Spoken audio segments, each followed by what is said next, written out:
Thank you so much for jumping on the podcast, Nat. Thanks for having me. Absolute pleasure. Absolute pleasure. So for a bit of background, Nat actually is pregnant currently with her second bub and you're 38 weeks. Yeah. Amazing. And I first met you when you came to Mums and Bubs with your first bub with Patty. I remember that for a couple of classes. And here you are back with your second pregnancy. I know, I can't believe it. Can't believe it. Can't believe it. I was so pumped when you said you wanted to jump on the podcast because I've just been raving about you guys have probably heard me say on other lives that we've talked about Nat's posterior baby. So here you are going to hear it in the flesh.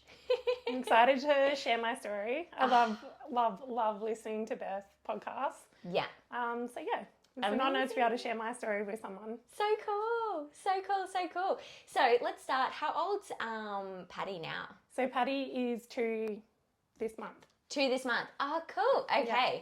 So we were talking about just before the potty where you said that Patty was very much an intentional conception. Tell us about that kind of time of your life when you were deciding that. Yeah, so Paul and I have been together for 9 years and we'd actually had a few conversations if we'd probably have kids first or get married first.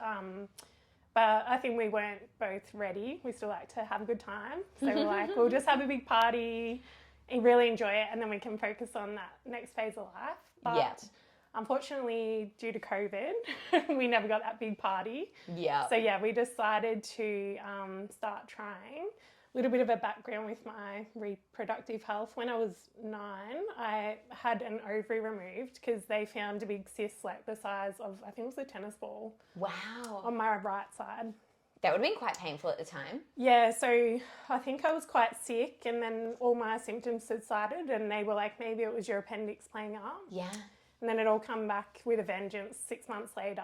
Wow. And it wasn't until they did an ultrasound, they're like, okay, you have to have surgery like today. Wow. Yeah, so it was pretty full on for a little 9-year-old girl. Who's absolutely. Like, no idea what's going on. Totally. I was very sick. You wouldn't even know what an ovary is or like what impact that would have. No, and they're all talking, they're like, maybe you're getting a period. I'm like, I don't know what a period is. Yeah. And Mum's buying me all these books about periods when I was 9. It was so overwhelming. So I guess my whole life, a few doctors were like, no, it shouldn't impact because you've still got one good ovary. So I've just been monitored my whole life to make sure that one's been okay. Yeah. And then just what we were talking about before the podcast, coming into when we were about to start trying, my period did go missing. So it has in the past, like when I've gone overseas, like it's like, I'm out of routine. It just goes. Yeah. Or flying interstate, it'll come late. It's always been a little bit sensitive. But for me, it was probably getting ready for my wedding. So the wedge shred. To look good in your dress. A bit of stress, over-exercising, under-eating. Yeah. My body was like, we don't need a period now. No. So I had to work really hard, which I think actually was really good leading into pregnancy to just surrender to not doing all the high-intensity exercise I was so used to. Yeah. And learning to journal and meditate and take it slow and actually rest. Yeah. Because I think in pregnancy you really need to lean on that. And again, postpartum. Absolutely. So actually, once I settled into that, it felt really good. Absolutely. And I was like, chilling actually feels good. Amazing. Yeah. And as you say, I think there is times of life where, it is for go, busy, busy, busy. But then you do have to know how to settle down, as you say, and surrender into all the other different practices and be okay with that time of life as well, times like pregnancy or that preconception where you needed to chill as well. That's cool. I didn't realise all the journal meditation side as well. That's awesome. Yeah, which is nothing I'd ever done. Yeah, good on you, being open-minded to it. Yeah, and then I guess for me at that time was just really looking into ovulation and learning how to track that. Yeah. And I was working closely with a nutritionist, a naturopath and an acupuncturist at the time. But saying all that, once my cycle did return, we were really lucky it happened the first go. Amazing. So just, very, very lucky. I couldn't believe it. So cool. And I actually found out through a doctor, he was like, we'll do your blood test to make sure you've ovulated. And I was like, I don't think I have yet. And then he's like, I called him back in a week. I was like, okay, I think I have. He's like, yep, we'll go and get your blood test done. And then he called me on a Friday afternoon and left a message and was just like, your progesterone's really high, like really high. He's like, yeah, I'm not going to say you're pregnant, but maybe do a test and let me know. And I was like, Wow. oh, okay. And then that's, how we found out. Oh my gosh, Yeah. that would have been super exciting. Yeah, but I was like, oh, try not to get my hopes up. Yes. And then I got home, Paul's like, do you want to do the test? I'm like, no, they say do it in the morning. Yeah. So I slept on it, and then, we had a positive pregnancy test. It was like, a bit of a shock, actually, but so exciting. Yes, absolutely. Because I thought we're in for a pretty long road, so. Yes. Yeah. Fantastic. And then how did you, what was, entering that point, okay, you figured out that you're pregnant. What was your kind of perception on birth based on, stories you'd heard, your mum's experience and stuff? For me, my mum had 2 really straightforward, positive, natural, drug-free births. Sick. So I've never, ever feared birth. And going into it, I thought it's, a cool thing that only a woman gets to experience. Yeah. And I couldn't wait to do it. Yes. So that's always been my mindset before I'd even done any research. Yeah. To be fair, I didn't know anything about birth though. I think I'd talked to mum about it a few times. Yeah. My cousin had a really positive birth, but a lot of friends hadn't had kids at that point either. So yeah, and I don't know. I feel like it's more open to talk about it now. Yes. In the last few years. Yes. Than it maybe would have been. So yeah, I feel I really leaned into the birth podcast. That was probably my biggest starting point, learning about birth, and reading some books. Yeah, okay, cool. So yeah, I guess in that first pregnancy, what did you focus on there in preparation, or was prep much of a thing for you then? Or yeah, I think when I was in the conception phase, I was really into it and learned a lot about it, and then we moved into pregnancy phase, and I was like, okay, cool, let's learn about what being pregnant is and labour and birth. So a lot of my reading and podcasting time went into that. Yes. So yeah, read Juju Sudan's. Yes, I've been really wanting to read that. So that explained the stages of labour really in depth and tools that you can use. Cool. I think it was really realistic because a lot of the stories in there are it hurts. Yes. It's not like you're going to go in and maybe breathe the baby out. It's really realistic. Totally. And gives you lots of really good practical tools. I think I read an Ina May Gaskin book on breastfeeding to try and get my head around that. Amazing. I did a calm birth course with Paul. Waffle Paul. Yes. Yeah. How did he go with it? He How loved was it. Yeah. He was not against going, but he was a little bit Oh, fair. You know, how they all kind of roll in, just I'm here because she wants me to be Absolutely. here. And I'm such a supportive partner. Yeah. And then look at me go. Yeah. And then afterwards, he was the biggest advocate for it. Yes. Yeah. And a lot of our friends have gone on to do it because of Paul, raving about it. So it's been really good. And that was with Brooke. So I recommend her. Yes, yeah. Cooper. We did it up at, I think she's at Kin now, but yeah, she's amazing. So I think Paul liked Brooke as well, so it helped. And then, I think for the final bits was just reviewing all the meditations and the paperwork from that. And just continuing to listen to the birthing podcast because I think everyone's stories are so different. You actually get a lot from it that you don't realise. Yes. Did you particularly focus on listening to positive birth stories during your pregnancy? I would say it's pretty open to any of them. Yeah. I think I kind of feel like the more you know and the different endings that can go, maybe going into a birth, you're not this has only happened to me. Yes. Everyone's so different. So the diversity for me is helpful. Absolutely fair. And I think especially when you as almost a core belief, I would say, have a positive view on birth, I think that's totally cool. I think sometimes with someone who has a really negative view on birth and they're super duper fearful towards birth, for a whole bunch of different reasons, sometimes I think their negative stories can be a bit fucking touch and go. It's hard. I've got a really good work friend who's really has a lot of underlying anxiety just in life, and she's just I can't listen. She can't even listen to any of them. Yeah, so, and even the positive ones. Wow. Yeah, she's got it. Yeah, she's done all the work, all the things she can do. She's got all the tools, but she's I just need to step away from it. So it's interesting how everyone's very different. Absolutely. But I seemed like I was okay with listening. So good. And the ending, and quite enjoyed learning all the different ways it can go. Absolutely. Okay, so then let's imagine you were like towards the end of your pregnancy. Was there anything to report there? Were you experiencing many pre-labory type things or? No, the only thing, my whole pregnancy was pretty straightforward. No symptoms until the end when I had pelvic girdle pain. Ah, yes. Yeah.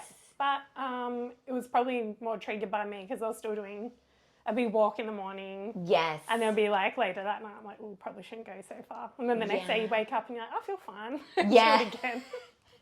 But it didn't impact, like I wasn't on, I was still pretty mobile and I was pretty lucky there. I thought that was probably my only symptom. I thought I was going to be pregnant 44 weeks at one stage. I was just like, so comfortable. This baby feels like it's got so much room. Wow. But I never heard anyone say that. No, and that's what I was like. I got to 39 weeks and I was like, no bloody shit. I was just waiting for all these signs and symptoms, but it made me go a bit crazy, I think. Yeah. Because I was like, oh no, like I haven't had people say they've got all these niggles and it's like, oh no, I'm going to get to 42 weeks. And so I got in my head a little bit. Yeah. And I found 39 to 40 weeks really tough actually, just kind of like, will it happen tonight? Mm-hmm. Like I couldn't relax. Yeah. I couldn't just surrender. I found it really like... You wanted to know. Yeah, I wanted to know, and I think you just don't know how it's going to start either. Yes. It's like, will my waters break? Yes. Will I have the period pain first? Will I get my show? Like, I just was like, come on, nothing. Yes. Nothing. Yes. It's a full surrender of control, isn't it? It's really hard. It's going to happen when it wants, how it wants. Yeah. Yeah. So I got to 40 weeks. I had an appointment on my due date, and I was so stroppy. I was just like in the hospital, like, I should be in here having a baby. And she's like, fair chance we'll see you at 41 weeks, so you need to just like relax. And I was like, can you check me? She's like, we don't check you at 40 weeks. And I was like, check me. She's like, okay. She's like, nope, tight and close, like nothing's happening. The fuck out. Pretty much. And I think I needed to know that. I was like, okay. And then that's when I feel like I actually surrendered because I was like, it's not even close to happening. Yeah. I'm probably going to be holding on for another week. Yes. Very normal for a first-time mum. Like, let it go. Yes. And I really did. Once I knew that, I was like, oh, okay. Yeah. I actually did relax a bit after that. Good on you. Yeah. And then I think what happened at 40, do you want me to keep going? Yeah, definitely. So at 40 plus 3, I had acupuncture. I was doing that the month leading up to it. Cool. And I was doing it at Bloom, and Grace was like, okay, you're over your due date, let's like ramp it up a bit. Yes. So for the first time they'd put all the points in and put the TENS or the electrodes on and did a few different things. Oh, okay, cool. Whereas I think they've been going pretty softly up until then, but they're like, okay, this is the next step. Yeah. And then I'm like, okay, left. And then I think Paul picked me up and we were going to Bunnings and he's just like, do you want to come in? And I just remember like ugly crying in the car. He's like, what is wrong? I was like, I'm still pregnant. He's like, it's fine. And I was just like, so emotional. Oh, like, God, I don't want to go to Bunnings. I was just like, can't believe it. It's so irrational. So I think if this happens again, if I have this like huge emotional release, that's probably my sign. I've heard that actually. You have this massive emotional release, and that's often a sign that you'll go in like the next 24 hours or so. Yeah, so that happened. And then went home that night, still nothing happened. Couldn't really sleep because I think I was just like, in my head. And then I think I went back to the hospital for a check. And she's like, do you want me to check you again? I'm like, yeah. And then, what, the next day? Yeah, I'm 40 plus 4, must have been. And they're like, yeah, we'll give you a check if you want. Like, I think I was pushing it more than them. And I was like, yeah. Totally. And she's like, oh, you're actually a centimetre dilated. Oh my gosh. Yeah, and she's like, do you want me to do a stretch and sleep? I was like, yep. And that actually, like, I was actually okay with that. I thought it would be really painful, but it was fine. Cool. And then, I went home and then I just started getting period pains every 1 hour. Oh, and this is at 40 plus 4? Yeah. Okay. Yeah, so funny story, Mum and Dad got in that afternoon, so I had to go pick them up from the airport and they just got in the car and they're like, oh, like, you're so pregnant. I think they thought I would have had the baby. And then it felt like a little bit of pressure because I was like, well, they're only here for like a week, so hopefully this happens. Went for a walk around Cardi's, and I'm just like, yeah, I'm definitely getting period pain. Like, didn't say anything. Sat through dinner at Thai. I was just like, couldn't really eat. Like, trying to ignore these period pains. Yes. Then when Paul went to bed, and about midnight, he's just like, why are you heavy breathing?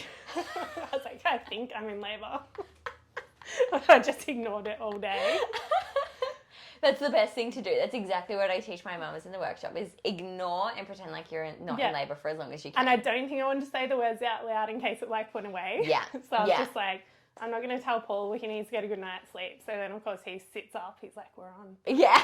I'll pack my hospital bag. I'm like, of course, you haven't packed your hospital bag.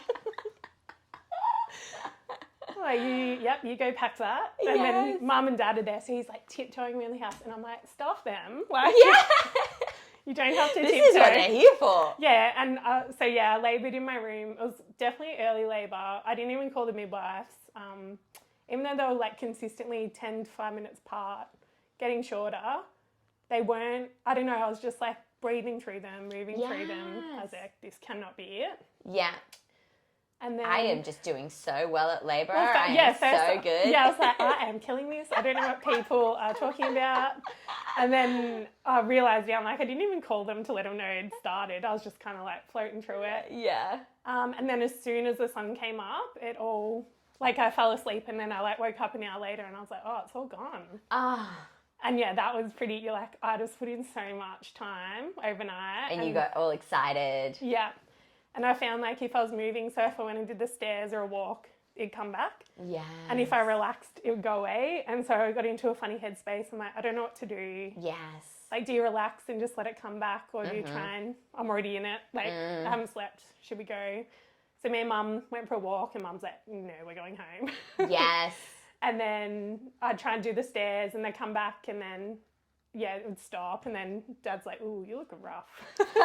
And so Mum and Dad, they're like, we'll go out for the whole day, like let you have your space. So good. And then Because was the intent for them to be there for your labour and birth? No. I think Mum had us both on our due date, so her due date. So she was like, you'll go on your due date. I was like, I don't think it works like that. And she was kind of hoping to be there for the babe and to support you postnatally. Not be in our space for my first labour. No. And then they went out for the day, and then I finally was just like, I'm so tired. Like, and when I had a nap. Good.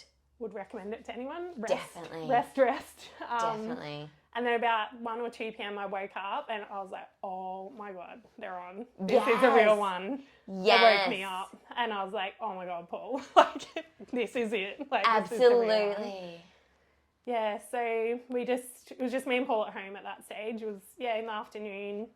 And that's when I realised like it was all in my back. I was like, holy, this is so painful, and it's just all in my back. And I kept just saying like, Paul, it's all in my back. And so much more painful than the time before, earlier that day. Yeah, like all the early contractions were all more like period painy in the front.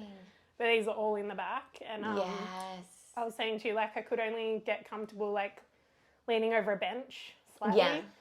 And then Paul just doing really big hip squeezes. Yes. And they stayed at about 5 minutes. Obviously, we called the midwives by that point. And they're like, 5 minutes, like, you're going really well. She listened to a few over the phone. I'm pretty silent and internal. So she's like, no, keep going. Like, you're doing really well, but all good. You guys are right there. Yeah. And then, I think we just did that for ages. I'd just be on my birth ball, pacing around, getting my hip squeezes. Yeah. And then I think when it started ramping up, I vomited. That was one of them. Yeah, so I was like, oh, that was so, after a contraction was so painful, I was spewed. Yeah. And I was like, oh, these are getting like really bad. On the phone to the girls, they're like, jump in the shower. So that gave me a lot of relief. And I just remember going in between, like going on the toilet, like having pressure, then having to go back to the shower, no, go and wee, and like, do I have to poo? No, I don't. Like that kind of feeling on and off. So conducive of a posterior labour. Yeah, I was just like, so much pressure, I don't know where it is, I don't know what I'm feeling. Yeah. And so the shower really helped, but every time we were calling the girls, they're like, what are her contractions? And they were all over the place, like 5 to 3 minutes apart. Yeah. Some would last 30 seconds, 45 seconds, a minute. Yeah. Then back to 30. Yeah. In between, I don't remember being in pain. Like a lot of people say you still have a bit of back pain. I don't recall that. I felt pretty okay. But in saying that, I'm like, it's 2 years and I was pretty out of it. So Yes. But I don't recall being in pain. It was just for the actual contraction. Interesting. Yeah, and then I just got to a point and I was like, call them. And they're like, we'll come to you and check. And I was like, nah. Yes. Because we're 20 minutes from the hospital. Yeah. Then I was like, that's 20 minutes, that's 40. I was like, I'm not coping. I just was like, I think I just need more support. Yeah. I need some help. Yeah. Good on you. But then for some reason, like, I think we made the call at 5:36. And for somehow I could not get in the car. Like, by the time you decide to leave and hugging mum and dad on the way out, and Paul's sister on the way out, and the dog on the way out. Like, cringe. just so many people in my space, all like, good luck. Oh, gosh. Don't have your family there. And then mum, like, getting in the car, have you got towels down? Her water hasn't broken. And in that moment, you're like, I don't care if the car gets saturated with my waters right now. Just get me there. Yeah, so pretty painful. And now I think about it, going to the hospital, I had like, they were getting really close then, like probably 2 minutes. I don't know exactly, but it was probably about 2 minutes apart. Yeah. And I was just stuck in a seated position, which I hadn't been able to do all day. Like, it was so painful. And then, probably from the, like, we got... Were you in, like, the front seat, just, like, leaning over? Or? I actually jumped in the back, and I just, like, leant pretty much over Paul in the driver's seat, and he just, like, had his hand on my leg. Oh. I was like, oh. And I was just so grateful it was nighttime by this stage. Yes. Like, no one could see me. There was no traffic. We could park in the other car park. Yeah. Like, a few things lined up there. Yeah. Got out of the car, and I reckon every minute I had a contraction. Oh, God. Like, in the lift, getting there. Yeah. At reception, like, Jeez. then being like, oh, it was really busy. And they're like, oh. In the birth suite? Yeah. And then Sarah, the MGP midwife, she's like, you're not in the 2 rooms we usually have. We've got, like, the last room on the ward. So I was like, I do not care. Just get me. I'll go right here. Yeah, I was like, get me out of the corridor. Yeah. So finally got in there, and then I was just like, I can't, like, all those words, like, can't do it. I don't want to do it. Yes. I've been doing this for so long, and I'd kind of said before I even went into labour, I was like, if I have a like labour that's posterior and over like 12 hours, I'd like mentally being like, you can have an epidural, like you've given it. Yes, like that's it's okay. so good. You set that standard. Yeah. So I was kind of like, I think I got a posterior baby, and it's been like 24 hours. Like, I'm so tired, and Paul and her were just like, you just got here. And you know when you think you're getting to hospital, you're like, we've still got another few hours left. And they were offering me the water sterile injections. And I said this to you before, I don't know if I said it out loud or if I just thought it, but I was like, if I'm having a needle in my back, it's the real stuff. Fucking oath, the epidural. Not getting the bee stings. I'll get the pain relief, thanks. Yeah.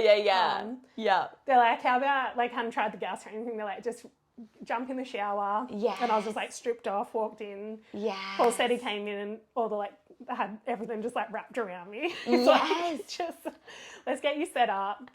Like one on my back, one on my tummy. The gas I think gave me the ability to breathe. Yeah. And I think even just Sarah being there telling me to relax really helped. Yeah. Because I didn't realise all day I'd been so like tense. Yes. And then as soon as she's like, Nat, try and relax your shoulders. I'm like, oh, that actually helps so much. Yes. And I was like, oh, yeah. And the breathing and just like relax a bit. Yeah. And yeah, I think I was only in the shower for 45 minutes. And then amazing. Had this huge bum twinge. And then I was like, Sarah, like yelling out, like something so different. And then the next contraction was like that ejection reflex. Like my baby was just coming out. And at that point, because I'd only been there, like hadn't had any checks or anything. Yes. So Sarah's like, oh, we need to try and empty your bladder, then I can check you. And I'm just like, baby's coming out on the toilet, like I can't sit here. And then I hadn't had to lay down that whole time. It was the only once, and I was just like, it was unbearable. So it was the only time you had your cervix checked during labour. I love that. I love that so much. And she's like, oh my God, you guys are about to meet your baby. Crazy. And me and Paul could not, I was like in shock. Crazy. Because, you're like, I just got here. Like, I just got here. Yes. And then Paul's like, she just got here. Yes. And then she's like, where do you think you want to push? And I was like, the water, so no time. Yes. We haven't even had time to fill it up. Yes. And then she was like, just prop me up. So put him out on the floor with some bean bags. I'm like, okay. Yeah. And then... To lean forward? Yeah. Or, yeah. But in between that, before we got down there, because I was having a few contractions before she set it up, I was actually just leaning on Paul with my arms over his shoulders. And quite instinctively, I remember my knees being internally rotated and finding that a lot more productive. But I think they were a little bit concerned about it happening really quickly and with gravity.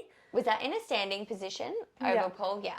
Yeah. So they recommend jumping on all fours to do a few pushes. And then I had that classic like head coming out, going back in. Yeah. Which I know is really good.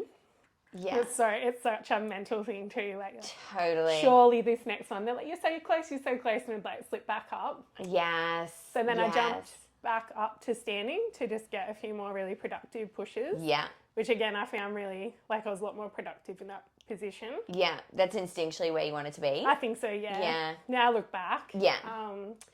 And then I ended up back on my all fours to do the final Yes. push. But he came out all in one go. Oh my gosh, I really? think, yeah, that so never happens. Yeah, so I think I was like, they're like, come on, it's been an hour, he's still doing well, like you're this close. And I think I was just like, I'm so done. And just gave it everything. And they were all just like, oh. One big almighty push. That's like, let's get it done. Yeah, seriously. I was like, oh. Even they were all shocked. I was shocked. And then, that's how I was like, I will not believe that. So I never had that sensation of like where their head's out when his body's in. He's just like, all in one. All in one. Yeah. That's amazing. So That's amazing. And do you mind, even for the camera, doing like that position? You were saying you had this weird little crook of the hip. Yeah, so the whole time I could only... Can I stand up? Yeah. I reckon so.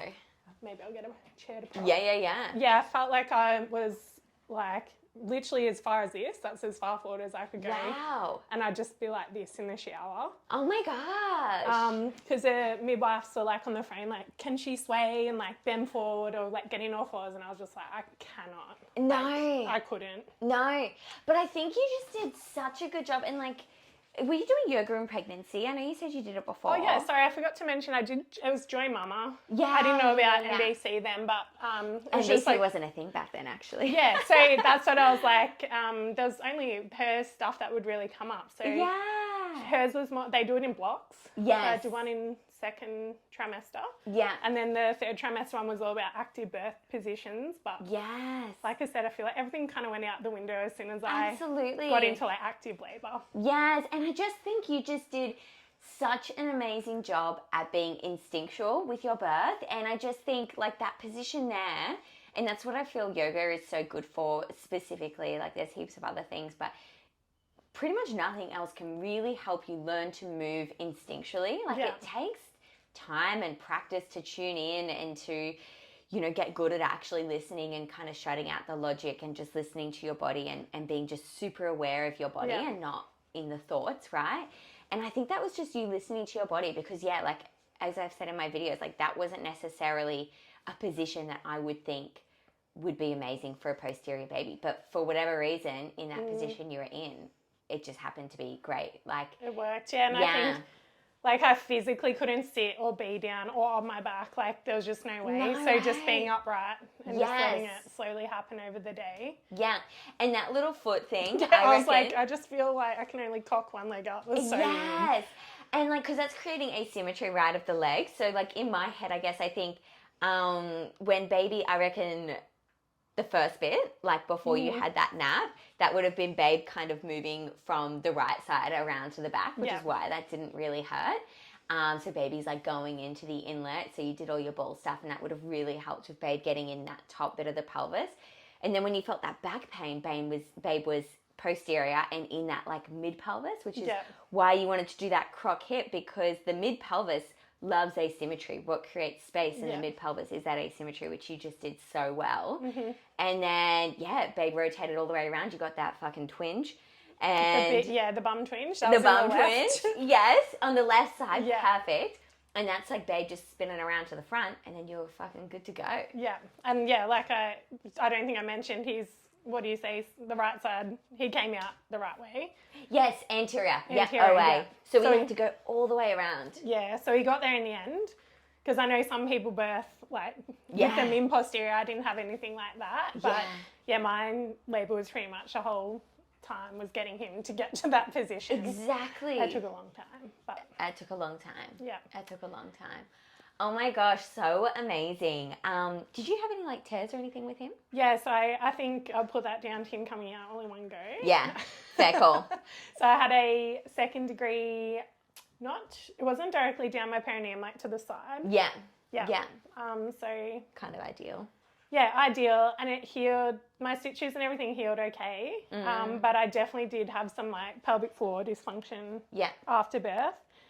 And I don't know if it's just my body. He was 3.8 kilos, so a bigger bub, but not overly big. Only pushed for an hour, so it wasn't too long. So I didn't have any risk factors for it, but definitely something I had to like work on a lot. Yeah, it's interesting. Hey, it's interesting. But as well, you were saying that you were pretty laxed. Like your joints and everything were pretty lax. I wonder if that had anything to do with it. I am like a little bit hypermobile, not pregnant. Yeah. And then with pregnancy and all the relaxin, this is what my pelvic floor physio was saying, like reaction to breastfeeding for me, like my hips, and I go to yoga and like Pilates and have all this crazy range. Yeah. They're like, okay, just bring it back in. That was something. And me and my pelvic floor physio were like, you know, the actual diagnosis and prognosis was quite minimal. But what I felt was really, like my symptoms were a lot more substantial than what I was actually presenting. So she's like, it's so interesting because she's like, some women might have a lot worse degree of like prolapse and they have no symptoms, but it's so... And I don't know if I was, because I've had a huge part of my identity is playing basketball. I was just like, I'm never going to be able to play again. And I just hyper-focused on it. And once I kind of just let it go, I stopped thinking about it. I did my rehab. I slowly got, around 4 months, was able to do everything except like run. And then, by like 6 to 9 months, I was back playing basketball. So like it is... So good. You do get better. I think I just had heard like, at 6 weeks, you know, you get a check and you're good to go pretty much. But then basketball is what, like, good to go as in like yoga or something. But basketball is pretty fucking intense, right? Such an intense sport. And it's like, and it's just all the pre-work you got to do to get your glutes and everything strong. That would have been a pretty big journey to get back to something like basketball. But did you do like a season or something between the two babes? Yeah, cool. Super cool. Super cool. I was fun, like I was saying to you before, I found it hard to get my groove with any commitment to anything. Like I was just sometimes going to a gym class, sometimes going to Pilates, sometimes going to yoga. And then I think it was about 8 months, I like rocked up to training. I'm like, I'll just dip my toes in. And loved it. I was just like, it was so nice to be back in like a team sport and a community again. And I was just like, I'll just be a benchy, which I was for a bit. And then people got injured, left, blah, blah, blah. And then next thing I was playing full games again. Wow. But your body can do it, I just think. And you were just wearing the fucking tight shorts to hold your whole pelvis together. Pretty much. But it's funny, I just think, like, in hindsight, 9 months isn't that long. But in my head, like, I don't know what I thought, just having a baby and I'll just be like 3 months in back doing stuff. Like, you do see people running, maybe that's why. Could you go running after 3 months or not really? I could, but it didn't, like, I don't know if I was too in my head. And I was like given the green light, probably around 4 or 5 months. But I was still a bit like, I don't feel right. And so I just let it go for a bit. And then I think basketball helped because I wasn't thinking about myself. I was thinking about other stuff. And then after a game, I'm like, I feel fine. So I was just in my own head a bit. So true. So for you specifically, just to clarify that breastfeeding for you continued to kind of trigger that relaxing, continued to make you hypermobile. And so a big thing was she's like, when you finish, we hope, she's like, not guaranteed, but everything might return to some level of normal. And definitely I finished up at about 11 months. And it probably wasn't until, about that 1 year mark, I was like, literally didn't think about it again. And it really did help. So good. And it's kind of good knowing that now. Yeah. Moving forward, I'll just take it super easy. Isn't And it I won't just be in a rush. And I Yeah. want to breastfeed. And I want to breastfeed as long as I want to. Yeah. And it's just a season. And like my exercise can wait kind of thing. Exactly right. And it's just kind of knowing, isn't it? It's like knowing that it's just a season, it's not going to be forever, and you can get through to the end. I think the hardest thing, if we have an expectation or we don't know and we fixate on that, but if we can really, surrender to the fact that it's a season, it's just so helpful, hey? Yeah. And I think, when you're in it, you're just like, it's going to be forever. Like, Yes. I'm just like, this is me forever. Yes. But if you do your exercises and you work with someone you really trust, and she was always really positive and hopeful, like, she's like, it's okay. It's okay. Yes. You're only 4 months postpartum. That's like nothing. Yes. You literally pushed a baby out of your birth canal 4 months ago. Yeah, like, just like chill. Yeah. I think, we kind of forget like how much of a big deal it is. Yeah. Yeah. And I think our society is very like, bounce back, let's go. Yes. Get back into everything. So. Absolutely. Yeah. Absolutely. Okay, so you had babes. Let's rewind to like babe just came out, coming up onto the chest, skin to skin. Yep. Yeah. How was that whole moment? I thought I'd cry, but I didn't. I think I was honestly like, I was so elated. I just like could not believe I'd done what I'd done. Yes. In shock, but like just so happy. Amazing. So Paul and I just like got to cuddle Paddy on the floor. We didn't name him because we had like 3 names. Yes. I think it's just so surreal, just this baby, because he was quite long. So he was 3.8 kilos and 55 centimeters. Wow, that is long. Yeah, so I just was like, could not believe something was in me. Yes. It just comes out so long, and he had hair and like his fingernails, and you're just like, just surreal. Yeah. And then I chose to have a physiological 3rd stage. Cool. But, that probably took 45 minutes, but ended up having to get on the birth stool. And they were like, can you push? And I was like, no, I'm done. Yes. And they're like, oh, it's actually there. They're like, do you mind if like you push, if we assist it out? I'm like, yeah, just get this thing out of me. Yeah. And then, such relief, but my placenta was huge. Oh, really? Yeah. Wow. They were like, oh my God, this is massive. And then they came over, and it was all pretty intact, but I had ragged membranes. Okay, yeah. Yeah, so that was all good. And then... Did you and Paul look at the placenta? Yeah, they come and showed. So cool. Yeah, and we got it encapsulated as well. Oh, cool. So, we had a good look. Everything looked healthy. Yeah. They're just, like, so big, and we're like, we don't know what's normal. So. Exactly, yeah. Was Paul grossed out by that sort of thing, or not really? No, I think he'd seen it all, because he was up with me, like, when I was pushing, he was, like, supporting me at mine. They're like, come look, Paul. He was like, Yeah. I was like, go look. And he's just like, I look back and he's like, oh. Oh, cute. Yeah, he's just like, oh my God, like loved it. So yes. I think he was glad he did go have a look and see the baby come out.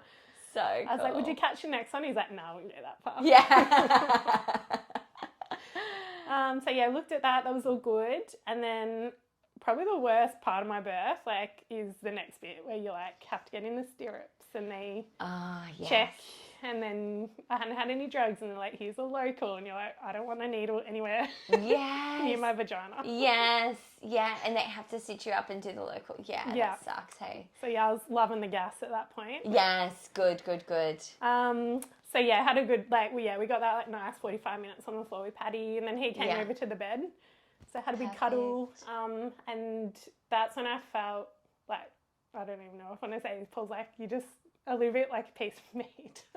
A bit what? A bit like a piece of meat. He was just like, I felt so sorry for you, because like you're in stirrups, like you've had this amazing thing, then you're just like in stirrups getting inspected and like, getting my stitches looked at. And he's like, I had Paddy on one boob, and then the other midwife like getting colostrum out. Yes. And then Paul's there trying to feed me sandwiches like in between me on the gas. Yes. It's just a lot going on. It was just like a lot, and like I'm in and out of it on the gas. Yes. And Paul would have just been observing from the background, being like, what the fuck's going on here? He's like, they're like, make sure she eats. Yes. He's like, I don't think she wants his sandwiches. So it has to happen, but that's probably the least. Like, I think once you've been through something so beautiful and amazing, it's unfortunately a part of it, and it has to happen. But you're just a bit like, oh, didn't like that bit. Yeah, yeah, we'll talk about that in a sec. But yeah, so cool. Yeah, I hear what you're saying. And then I think it's just surreal, like when I had my first shower, come back. And then, I don't know, it just felt like we just got there and we just checked in. And then we were just like wheeling our baby over to the maternity ward and we're just like giving thumbs up to the reception chicks. We're all like, woo! Yeah. So good. It was really good. I loved it. Good. So yeah, I had like an amazing experience. Even though it was really tough and painful and I don't know. Just, I don't know if it's because of how I felt towards birth to start with or maybe just the fact that I got through it how I wanted to and had a natural delivery. Yeah. Or just the because I hadn't had drugs, like all the hormones and oxytocin and the rush. Like I just had that rush for like 2 weeks. It was crazy. Oh, wow. 2 weeks that lasted. That's just epic. Yeah. Did you feel that kind of connection with Patty like immediately, do you reckon? Yeah, yeah, for sure. Sick. And even like Paul just laughs because by the time we got back, it was pretty like early morning, like 1 or 2. I was cuddling him, then Patty, I think, went to Paul. And then we're like, should we try and put him in the, just classic new parents, like, should we try and put him in the bassinet? And then we're like, do you remember how to swaddle? Yeah. Paul's like, no. And I was like, I went up and had like the shakes. I'm like, I can't help you. Yeah. And then Paul said he took Patty, he's like, you need some sleep. And then they kind of fell asleep on the little fold-out bed together and he woke up and I was just like, I hadn't slept, just staring at them. And I was like that for days. Like it was so hard to like actually sleep and switch off. Yes, that's so cute. It was a good feeling. And then that probably led in, like postpartum was really positive for me as well. Yes, epic. Because breastfeeding was pretty normal for you, hey? Yeah. So I think definitely had really sore, damaged nipples. Not too bad, but like cracks. Yes. And my nipples are sensitive in pregnancy anyway, and my periods and everything. So I was kind of like the first 2 weeks of the nipple pain, I was like, ooh. Oh, yeah. But it was something I really wanted to do, and everyone assured me it doesn't last. Like everyone you talk to is like, it will get better. Yeah. And then, so yeah, just persisted with that. He was a good feeder too. I think that helped. It was just me, like him drawing my nipples out and like just getting used to that sensation and toughening them up. Yeah. And he never lost weight. He put on lots of weight. My milk came in on day 3. So like all that I think helped. Like, yes, definitely. It was pretty smooth. And then I just went to the child health nurses 3 weeks in. Yeah. And I was like, I just wasn't sure because this crack wasn't getting better. And I was like, do I feed through it? She's like, it's up to you. Like you can. If you want to give it a break, you'll just have to hand express. And then she was actually just showing me one position to do of how to like put my breast and nipple in his mouth. She's like, everyone cups this way, but it's actually, you should cup that way because that's the bit that goes to the top of their mouth, depending on how you hold them. And that was, again, like barely any pain. It healed up so quick. It was crazy. Wow. So, sorry, you were holding Patty along sideways? Yeah, because he was so long. There was actually, honestly, like, there wasn't many positions that we found very comfortable. So he did the classic, like, cradle around, across the body. Yeah. And I think I'd always hold his head and do it this way. Yes. And angle my nipple, but it wasn't going to the top of his mouth. It was probably more to the side. Yes. And she's like, yeah, a lot of people do it like that. Just change the way you position the nipple in. Absolutely. And it was like magic. Absolutely. Oh, isn't it so funny how like one tip can just change because everything. Even at the hospital, it's funny, like football hold, not working, like this way, he's so long. Like, it just was like not working. Yeah. Plus I think it's all your own anatomy too. Like I've got bigger boobs, but like flatter nipples. So it's like, like some people have smaller boobs but big nipples and then their baby's got a little mouth. Like, and then you imagine the length of your torso. Like if you've got a long torso, they can sit upright. But then if you've got a shorter torso or your boobs are down here, then obviously the baby's like this, which is awkward. So I think like even with breastfeeding, you can do all the prep, but you two have to tango. That's it. And physically work it out on the outside. So that's so true. Once we got a bit more comfortable, it was like, okay, we had a really good, and I loved it. So good. So good. Yeah, you loved breastfeeding. Yeah. Perfect. And then like when I have all my dreams now, it's funny. It's like always about breastfeeding. Wow. I was like, I must be really looking forward to it. Isn't that fascinating? I've actually had a couple of breastfeeding dreams as well, which is super random. I just think it's the most fascinating thing, like a few things that you guys go through, but it must be specifically breastfeeding. I'm just like, I wonder what that feels like. Yeah. You know, it'd be wild. It is wild. And then it's so like once you get over initial awkward, hard, painful part, it's just like so natural. Yes. The most natural thing in the world. So, yes. But you have to work on it. It doesn't just feel natural at the start. That's exactly what I say to my mum. Is it's the most natural thing that you'll ever do, but it doesn't come naturally. Don't expect it to come naturally. Like majority of the time, it's going to be hard work to establish for both you and babes. And even knowing coming into your second, they're going to be so different too. So you might have more skills, but you're still going to have to teach your babe. Yes. And they might have a tongue tie or small, like there's so many things you can't control too. So absolutely. Yeah. And like, how is it that you've had a bit of time off breastfeeding now? The nipples are going to be back as, I guess, more sensitive? Yeah. I never knew that until like maybe a year or so ago. I thought that once you breastfed once, they were like kind of not sensitive forever. Yeah, no. That's what I thought. And then all my friends were like, oh no. No. The pain comes back. You have to go through it all over again. You start again, yeah. What a mission. I know. I'm like, okay, I know what to expect. I've got like the little silverette cups because I've heard there. That's right. Yeah, there's a few more things in my toolkit. Yes. Yeah. And I think just having confidence and like a bit more experience with positioning and latching. Yeah. Hopefully that pain won't last the 2 weeks, but if it does, I know it's just short term. Absolutely. So in reflection of your birth, your postnatal period, is there any like, I guess, lessons you've learned or things you would do differently? Yeah, so I think because I'm right in the like thick of going into that 39, 40 weeks. Yes. I feel a lot more calm and content and I'm so happy waiting. Yes. And I think I'm doing things like my antenatal expressing, a bit of perineal massage, acupuncture, my yoga, but I'm just trying to relax on all the other stuff. Yeah. Because I think last time I was like, my baby can come when it wants to, but I'm going to do everything to make you get out at the same time.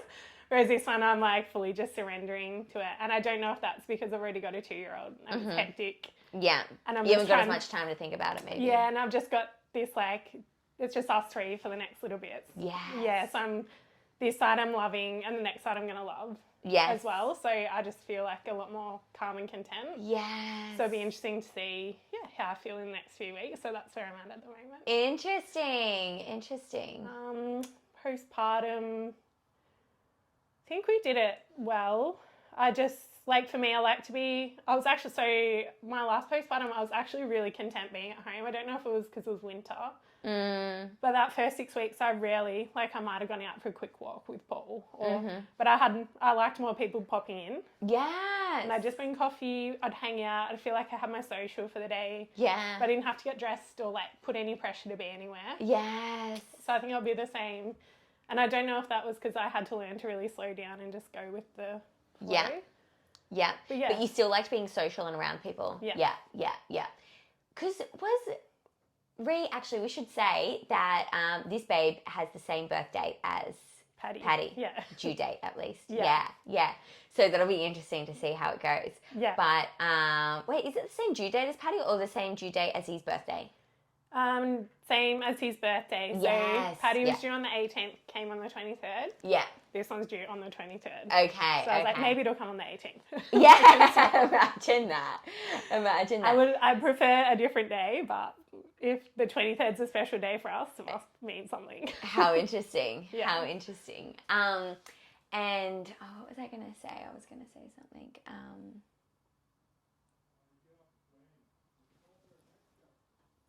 Love that. Anyways, I can't remember. But yeah, okay, cool. So in regards to birth, do you have any extra tools or anything like that you would take in? Yeah, so I did your how to cope with pain in labour workshop. Yes. And even though I did a calm birth, I felt like I got more practical tools maybe out of that. So good. So I've got a TENS machine this time. Yeah. Especially, I'm not assuming anything, but if I do have another posterior baby, I think that'd be very helpful. Yeah. Having that sensation on your back. Hugely. I think it'd be, a game changer. Hugely helpful. I think I've got the comb and we practice with that and I'm just like, oh my God, I can see how this would work so well. And then my breathing, I think I used it in early labour, but it all went out the window. But I feel like I've been practicing it more this pregnancy. So good. So and you're always so good with your breath in yoga as well. Yeah, so I think I have been using it more. I've gotten better at it. Yeah. So hopefully I can use it a bit more in the active labour. Yes. Yeah. And then I actually didn't do any birth intentions or birth plan the first time around.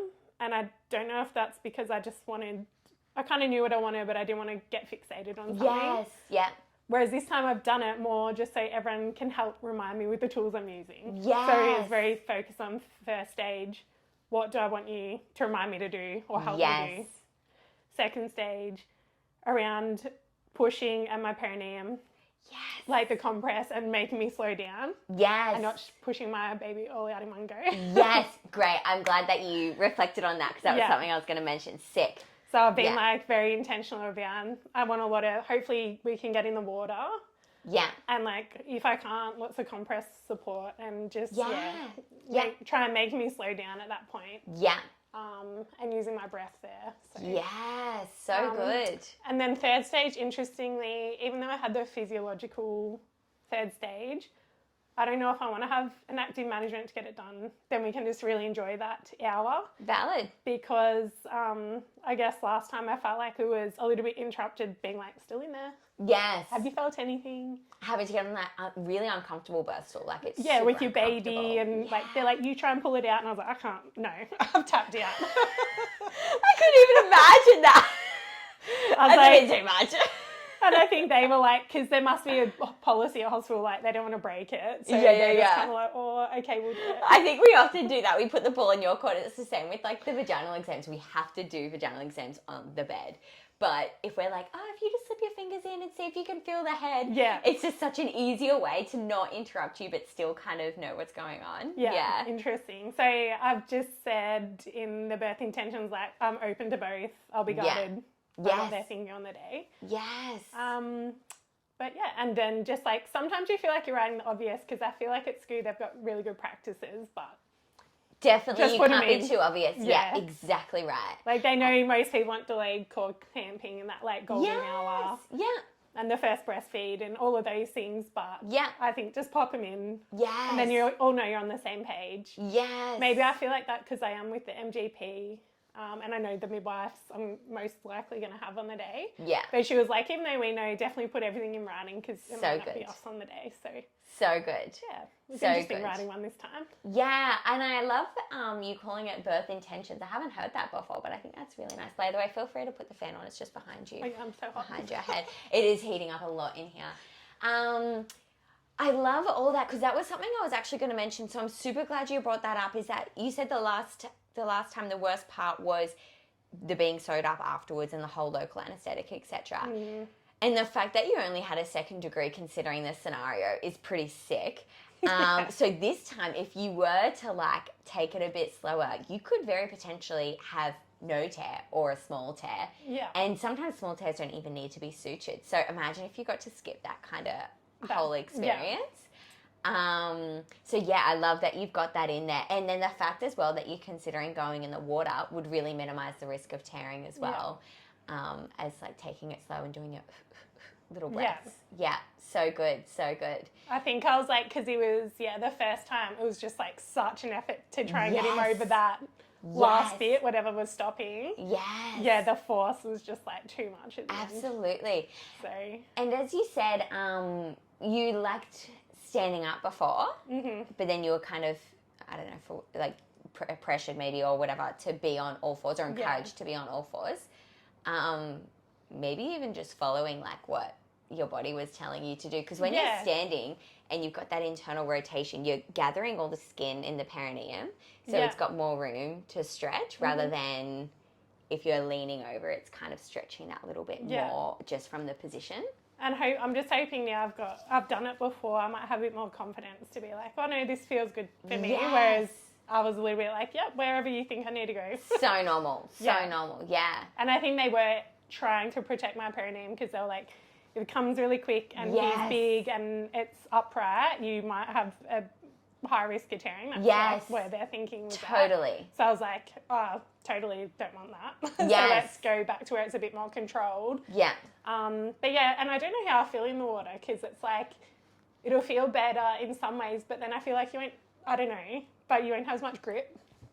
Yeah. So you're not going to have your like knees really on something or your Yes. feet. Yeah. So I don't know how it'll go, but I want to give it a go. Yeah, absolutely. Keep in mind you have to take the tens off to get into the water. So what I said, yeah, me and Paul chatted about that actually, because Yeah. I've got a 10, so I'm like, because we were talking about the shower setup and stuff, and I was like, well, maybe I won't even want to go in the shower if I don't want to like part with my 10. Yeah. But yeah, we'll have it all ready to go, but it'll be interesting to see what Absolutely. feels good on the day. Absolutely. And like, because you may reach a point where it's like with the tens, oh, it's too much, it's too much, it's too much. And then you'll jump in the water, but you might not ever reach that point with the tens that it's too much that you feel like it's not doing anything anymore. Yeah. And yeah, you just don't want to part with it and you choose to not go in the water, which is cool too. Yeah. Oh, but yeah, I'm so excited. I'm excited to go again. Yes, you're excited for birth. Yeah, I think so. So cool. Excited. I'm not nervous, Yeah. but it is what you were saying before, like, you know what's coming. Yes. And my mum's been like, this whole time, she's like, I want you, the first real contraction you feel, I want you to write down everything you were thinking. Yes. That'd be so interesting. Because she was like, yeah, had a really good first birth, and then Yeah. was like, oh, why would I get an epidural? Why would I do this? I've done it all before. It was fine. And then she said she had her first contraction. She's like, oh, no. Oh, that's right. I forgot about this. Yeah. So good. So what have you done different for this pregnancy in comparison to the next pregnancy? I've definitely been the yoga, like, more consistently. So good. I was doing more Pilates to try and that actually kept my pelvic girdle pain at bay Epic. for way longer. Epic. Like, I didn't have any until 36 weeks, whereas the last time it kind of flared up about halfway, but it was only when I was doing like lunges or like really big movements. Yes. But yeah, I felt a lot stronger in Yeah. my core and my glutes and everything. Yeah. Back listening to the Birth Story podcast. Yes. I guess that's not different, but it was funny after I'd given birth, I was like, I don't want to listen. I'm Yeah. done. And so yeah, I've kind of got back into that. So good. Then apart from that, it sounds bad, but I think, yeah, just with your 2-year-old, it's a lot harder to really get into it. Valid. So I've really made a conscious effort to really like immerse myself in it for the last 10 weeks. Yeah. Get my head back in the game. Yeah. Honestly, you've been amazing at coming to yoga consistently. It's hard. I think getting started's hard, but then when you prioritize yourself and block that out and it's a non-negotiable, it's actually easy to stick to. You just locked it in. You were coming every single Wednesday and then you changed it to Sundays and you come every single Sunday. Yeah. And I think that's way better than starting the week and being like, when am I going to make it to yoga this week? You just have it fucking locked in. Yeah. Hubby knows, everyone knows that that's what you do on Sunday. And I think at the start of the year we were very busy, socially busy, and then like because I knew coming into like the late pregnancy I don't want to go away or do anything. Yes. So Sundays have been, and I actually love just tapping out of parenting for Sunday afternoon. So good. It's such a treat. Have couple with the gals. Love it. I was like, you going to your 3-hour yoga? I was like, yes, I am. We would do 45 minutes of stretching and then just gas back for an hour and a half. That's like my best 3 hours of the weekend. I love it. Like, obviously, I've done every single Sunday for years now, and it's never a drag going. I'm always like, I'm just going to go catch up with my friends now. I know. And it's like, I think going into winter, it's getting better because it's like cozier and darker and your tea. And yeah, it's been awesome. So it's such a good. good community. And I highly recommend anyone go. And a lot of my friends, I guess, are from Basel, so they're high intensity gals that can't relax. Yes. But I think once they get there and like surrender to it, yeah. I think it's just such a nice way to bond with your baby and like check in and connect with other pregnant mums. It's just been awesome. I love it. So good. Thank you so much. Lucky I found you. Thanks, Ray. Epic. Yeah. He'll be on soon. Yeah, he'll be It's on soon. exciting. Amazing. Well, thank you so much for jumping on. Thanks for having me. No worries. There you go. So